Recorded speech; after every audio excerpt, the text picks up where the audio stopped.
নমস্কার, আমি রাখি। আমার নতুন আরও একটি ব্লগে আপনাদের সবাইকে স্বাগত জানিয়ে আজকের ব্লগটি শুরু করলাম। কেমন আছেন আপনারা সবাই? আশা করছি ভালো আছেন, আর আমরাও ভালো রয়েছি। এখন বাজে সকাল 7টা। আপনাদেরকে সাথে নিয়েই ব্লগটা শুরু করলাম। সকাল 6:30টার দিকে আমি ঘুম থেকে উঠেছি। উঠে এই যে ফ্রেশ হয়েছি, আর এরপরে এই যে ঘরের সমস্ত জানালা দরজা খুলে দিলাম। আর প্রত্যেক দিনই সকালবেলায় উঠে পাখিটাকে একটুখানি বাইরে বের করে দিই, তো আজকেও সেটাই করলাম। পাখি দুটোকে বাইরে বার করে দিয়ে এখানে বেশ কিছুক্ষণ দাঁড়িয়ে বাইরের দৃশ্য দেখলাম। খুব ভালো লাগলো। সুন্দর হালকা রোদ উঠেছে, আর তার সাথে বাইরের আবহাওয়া দেখতে এত ভালো লাগছে। আর প্রত্যেক দিন সকালবেলাটা এখানে দাঁড়ালে না নানা রকম পাখির চিৎকার শোনা যায়। খুব ভালো লাগে আমার। ওই জন্যে বেলকনিতে প্রায় সময় এসেই আমি সকালবেলাটা দাঁড়িয়ে আর না হলে বসে থাকি।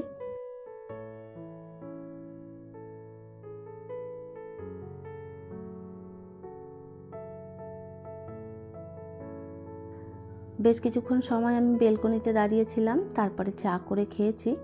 আর এখন বাজছে প্রায় ওই 8টা মতন। বিবেকের স্কুল রয়েছে, ওই জন্যে ওকে একটুখানি খাবার বানিয়ে দিচ্ছি। নিয়েও যাবে আর তার সাথে সাথে খেয়েও যাবে। তো আজকে বলেছে ডিম টোস্ট খাবে, তো সেই জন্যে ডিম আর এই যে পাউরুটি বের করে নিয়েছি। আজ আর সকালবেলায় ভাত বসাইনি, কেননা বলেছে আমি ভাত খেয়ে যাব না। প্রত্যেক দিন সকালবেলায় আমাকে তুমি ভাত দাও, আমি ভাত আর খাবো না, আমাকে ডিম টোস্ট করে দাও। তো আজকে বায়না হচ্ছে সকালে ডিম টোস্ট খাবে। বলেছে আমি টিফিনে ওটা নিয়ে যাব, আর তার সাথে সাথে আমি ডিম টোস্ট খেয়েও যাব। তো ওই যে সকালবেলায় ছেলের আবদারে বসিয়ে দিলাম ডিম টোস্ট। সত্যি কথা বলতে একই ধরনের খাবার না সবসময় খেতে ভালো লাগে না। আমরাও এরকমটাই ছিলাম। মাকে যখন তখন বায়না করতাম এটা করে দাও ওটা করে দাও। তো বিবেকের ক্ষেত্রেও সেটাই। তো যাই হোক, সবসময় তো আর সকালবেলায় ভাত খেতে ভালোও লাগে না। তো ওই যে ডিম টোস্টটা বানিয়ে ওকে দিয়ে দেবো। আর এখন হচ্ছে ম্যাম এসেছে সকালবেলায়, ও পড়তে বসেছে। সকালে ওই 7টার দিকে ম্যাম চলে আসে। ডিম টোস্টটা খেতে বেশ ভালো লাগে, তবে এতে তেলের পরিমাণটা এত বেশি থাকে, সেই জন্য আমি এই ধরনের খাবারগুলো খুব বেশি বানাইও না, আর খেতেও চাই না। এখন বাজছে প্রায় ওই 9টার মতন। বিবেককে রেডি করে দিয়েছি, আর খাইয়ে দিয়ে তারপরে চলে যাব ওকে বাসে তুলে দিয়ে আসব। তারপরে সংসারের অনেক কাজ পড়ে রয়েছে, কোনো কাজই সকাল থেকে এখনও পর্যন্ত করতে পারিনি। বিবেক চলে যাওয়ার পর সব কাজ গুছিয়ে নেব। গুড মর্নিং বন্ধুরা, এখন বাজছে বেলা 11:30। আর বিবেককে স্কুলে বাসে তুলে দিয়ে এসে আমি সমস্ত ঘরের যা যা কাজকর্ম ছিল সব গুছিয়ে ফেলেছি। বিছনাপত্র সব গুছিয়ে নিয়েছি, ঘর ঝাড়ু মেরে মুছেছি। আর এখন এই যে স্নানও হয়ে গেছে কমপ্লিট। আজকে মাথায় শ্যাম্পু দিয়ে স্নান করলাম। আর এখন যাব হচ্ছে পুজো করতে। পুজো করে কিছু খাবো, খেয়ে তারপরে বেরোবো হচ্ছে বাজারে, কেননা আজ রাতেবেলায় বিবেকের বাবা বাড়ি আসার কথা রয়েছে। ওই জন্য ভাবলাম সবজিপাতি টুকটাক ঘরে যা যা প্রয়োজন আর কি সেগুলো সব নিয়ে আসবো। তাহলে চলুন বন্ধুরা, পুজো করে তারপরে আর কি বেরোবো। তাহলে চলুন, নাহলে আবার দেরি হয়ে যাবে।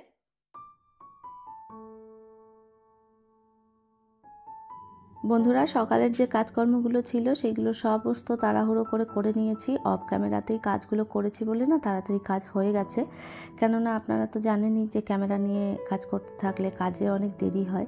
আর আমি যেহেতু একটুখানি বাইরে বেরোবো, সেই জন্যে তাড়াহুড়ো করে কাজগুলো করে ফেলেছি। এখন এই যে পুজোটা করে নেব, তারপরে একটুখানি কিছু খেয়ে বেরিয়ে পড়বো বাজারের দিকে। এই মুহূর্তে আপনারা যারা আমার ভিডিওটি দেখছেন প্লিজ একটি লাইক করে দেবেন, আর আমার ভিডিওর কোনো অংশ যদি আপনাদের ভালো লেগে যায় কমেন্ট করে জানাতে ভুলবেন না। এই ধরনের ভিডিও যদি আপনারা আরও দেখতে চান চাইলে কিন্তু আমার চ্যানেলটিকে সাবস্ক্রাইব করেও রাখতে পারেন। কাজটি যারা অলরেডি করে রেখেছেন তাদের অসংখ্য ধন্যবাদ। কাল বিকেলবেলায় আমি আমার বাপের বাড়ি থেকে অনেক ফুল নিয়ে এসেছিলাম, আর এই ফুলগুলো বিকেলবেলাতেই আর কি কুড়ি তুলে নিয়ে এসেছিলাম, প্লাস্টিকে রেখে দিয়েছিলাম জল দিয়ে।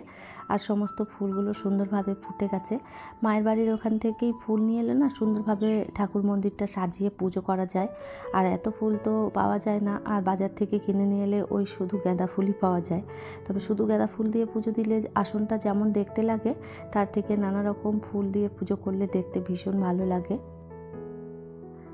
আর এইভাবে নানা রকম ফুল দিয়ে সাজিয়ে গুছিয়ে পুজো দিতে না আমার ভীষণ ভালো লাগে।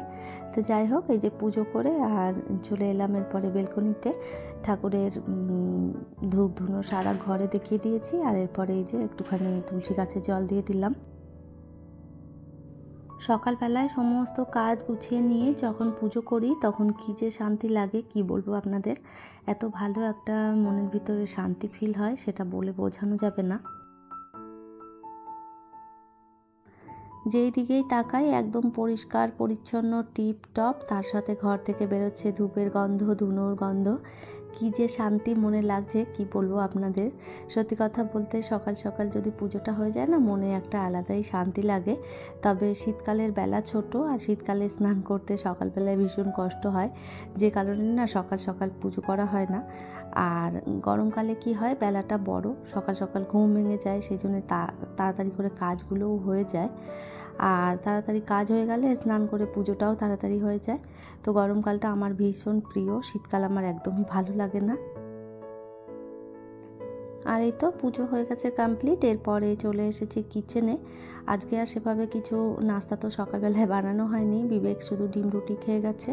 আর আমি এখন একটুখানি দুধ দিয়ে কর্নফ্লেক্স খেয়ে নেব, কেননা অনেকটা বেলা হয়েছে, খিদেও পেয়েছে। এখন বাজছে ওই প্রায় 12টার মতন। এরপরে যাব আমি বাজারে। অনেকটা বেলা হয়েছে, বেশি বেলা হলে বাজারে গেলে না সেরকম টাটকা সবজিপাতিও খুব একটা পাওয়া যায় না। আর তার সাথে সাথে মাছের কথা তো বলাই যাবে না, কেননা যত ধরনের তাজা ছোট মাছ থাকে সেগুলো সকালবেলাতেই বিক্রি হয়ে যায়। আর বেলার দিকে গেলে তখন ওই রুই কাতলা এই ধরনের মাছগুলোই পড়ে থাকে। তো যাই হোক, দেরি যখন হয়ে গেছে কিছু তো করার নেই, তবে বাজারে গিয়ে কি পাবো না পাবো সেটা জানি না।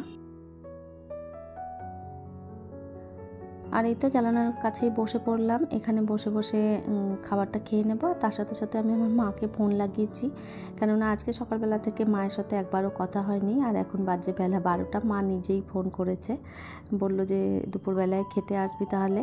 তো আমি বললাম আমি তো এখনও রান্নাবান্না কিছুই করিনি, কেননা এখন যাব বাজারে। মা বলল ঠিক আছে, বাজার থেকে তারপরে চলে আসবি, এখানেই আমি রান্না করছি, খেয়ে নিবি, বেলা হয়েছে আর রান্না করার দরকার নেই। তো এই একটা সুবিধা হয়েছে, যেই দিন আমি রান্না বান্না করতে না পারি আমি গিয়ে মায়ের ওখানেই খেয়ে আসি। মেশিনের মধ্যে কয়েকটা কাপড় জামা দেওয়া হয়েছিল, এগুলো সমস্ত কাঁচা হয়ে গেছে। তো ভাবলাম যাওয়ার আগে কাপড়গুলোও মেলে দিয়ে যাই, শুকিয়ে যাবে। এখন যদিও বা কাপড় শুকাতে খুব একটা ঝামেলা হয় না, কেননা এখানে প্রচণ্ড পরিমাণে রোদের তাপ আসে, আর তাড়াতাড়ি করে কাপড় জামাগুলো শুকিয়েও যায়। কাপড়গুলো মিলে দিয়েছি যে, আর এই যে দরজা বন্ধ করে দিলাম। এরপরে বেরোবো আর কি বাজারে। চলুন তাহলে বাজার থেকে ঘুরে আসি।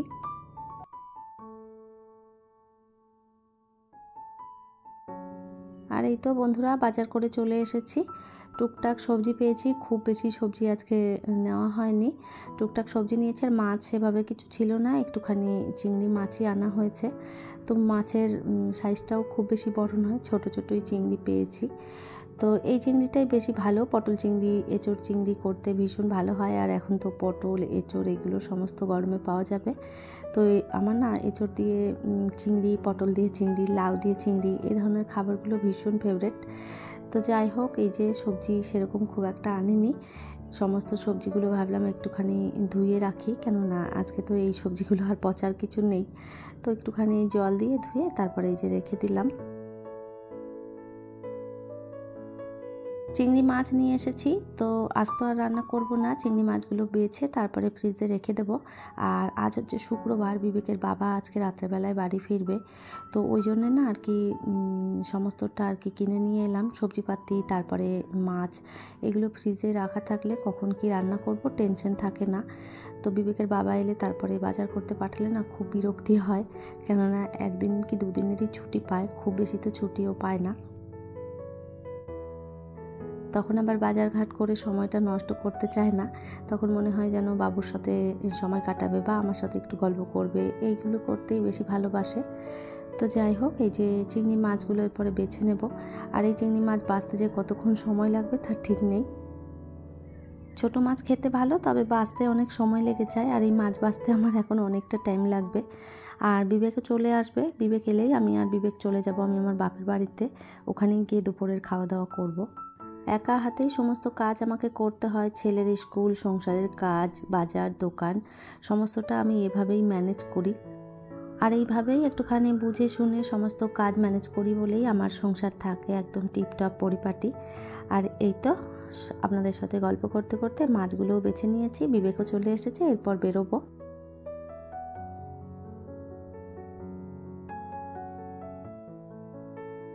আর এই তো খাওয়া দাওয়া কমপ্লিট করে বিকেলবেলায় বিবেক খেলা করছে। তাহলে চলুন, আমার আজকের ভিডিওটা এই পর্যন্তই। ফিরবো নতুন ব্লগ নিয়ে। ততক্ষণের জন্য সবাই ভালো থাকবেন, সুস্থ থাকবেন। আবারও দেখা হবে নতুন একটি ব্লগে।